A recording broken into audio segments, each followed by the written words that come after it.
Hello everybody, welcome. You see my bananas over there, and this is South Florida, where I chose to live in the tropics to eat this amazing fruit. Look at this papaya that I just pulled off my tree. Amazing, amazing, and it tastes so sweet, so much different than a store-bought fruit. And these bananas, not those, but these, a different variety of a banana, the sweetest bananas I've ever tasted, right off my tree. And look at this. This is called chocolate pudding fruit. Tastes and looks like chocolate mousse. And then these are sapodillas and a particular variety that's called gigantica. And look how big those are. And they taste like a mixture of caramel and brown sugar. Why am I showing you all these different fruits and showing you all of this? Because I eat a raw vegan diet, and the food I grow, my goal is to get food, to grow my food. I also have a garden where I grow my greens. Now, not everybody has put themselves in the situation that I have put myself in. This didn't come easy. It took me many years of studying and learning and growing in many more ways than one to know what foods grow and what foods don't. But what would I do if I had none of this food available that I was growing myself? What would I do to survive? How would I make this happen?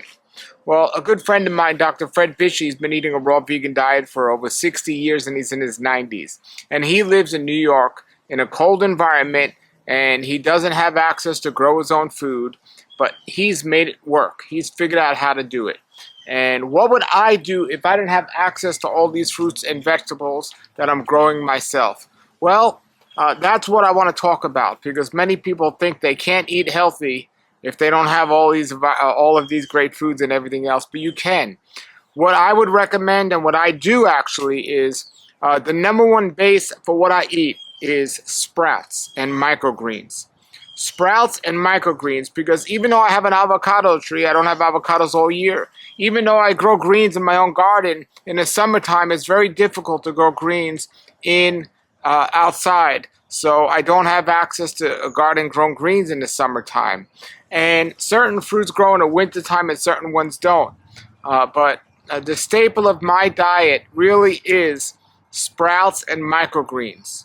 And I'm challenged and pressed to do this diet and get all the nutrients that I need without the microgreens and the sprouts. And I have other videos about microgreen and sprouts. Now, I know people that eat a fruitarian diet and they don't use the microgreens and sprouts, but the question is, how long have they been doing it? And how long will they be successful at it? I just interviewed a man who's been on a raw vegan diet for 31 years and mostly fruitarian for the last 10 years.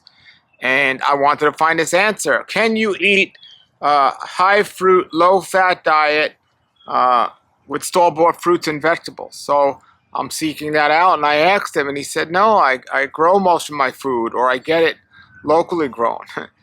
So the store-bought food, it depends where the store is, but the big box stores, so to say, the quality of the food isn't as good. And I've learned, like when I pick food right off the tree, I've learned that it's not only tastes better, but it's so much more nutritious than buying them at a store.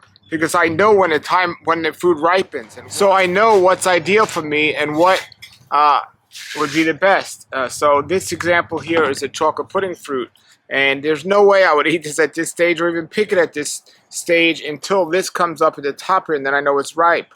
But when you're buying stuff in the store, that's not the case. So the more you learn about food and learn how it should taste, and you can learn the nutritional value of this. This is why I believe a lot of people that attempt to eat a vegan diet in a healthy way without eating processed food and just eating mostly just fruits and vegetables, or even a raw food diet, aren't always successful, as they're not getting the highest quality food. So what I would do is I would grow the microgreens and I would grow the sprouts, which I already do. But if I did not have access to growing these delicious fruits, I would search out and find people who are growing it.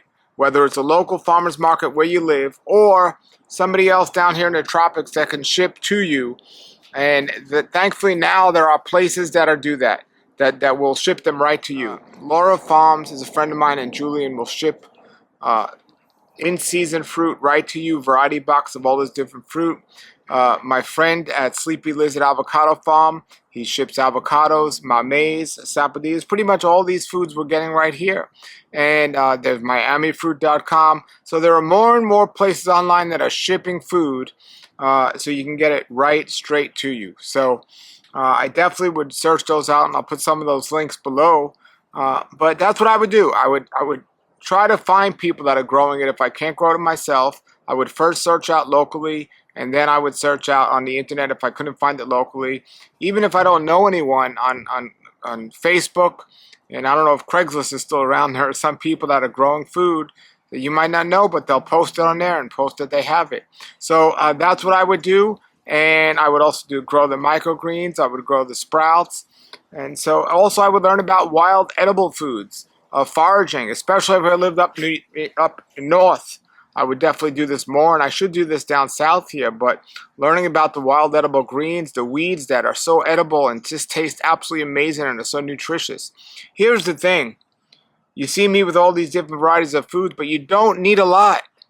You don't need huge quantities of these. So somebody might say, well, it's too expensive to buy this in the mail, but I mean, look, this, you don't need a lot. You don't need to sit there and eat all of this in one meal. The more you get into health, and you realize you don't need a lot, you just need good quality. When you're eating good quality, you're giving your body the nutrients it needs. So that's what I would recommend. That's what I would do. I would seek others, seek other places that grow it. I would learn about the wild edible foods, and you might even know there's some places online that shows you what houses that fruit, if it's hanging over the fence, now that's public property. So you can literally get food that way. I would definitely say ask the people first before you go and take their food, even if it is public, legally allowed. But it shows you the areas where on the internet where these trees are, so you can find a place like that. So do the best with what you got. If you have to do store-bought fruit, I still think it's better to eat store-bought fruits and vegetables than to eat store-bought processed food. I definitely think it's better. Remember, if it comes in a bag, box, container, or can, it's most likely not going to benefit much your body, and probably better to do it yourself. Another thing I do and I would recommend is make some fermented foods, kimchi and also sauerkraut. These are two things I've learned to make, and I definitely add something to my salads. So I would definitely recommend learning how to do that. It's not difficult at all, and with the internet today, you can learn about just about anything. So these are some suggestions I have. And if you want to be successful at a raw food diet, don't neglect the other aspects of health, not only diet. You want to make sure you have peace and joy in what you're doing for your living or for your work. So you stay living, because if you hate what you do, you're not going to be healthy no matter how well you eat. And also you want to make sure you're getting enough sleep and not getting stressed out and overworking. So keep those things in mind. Put comments and questions below if you have any.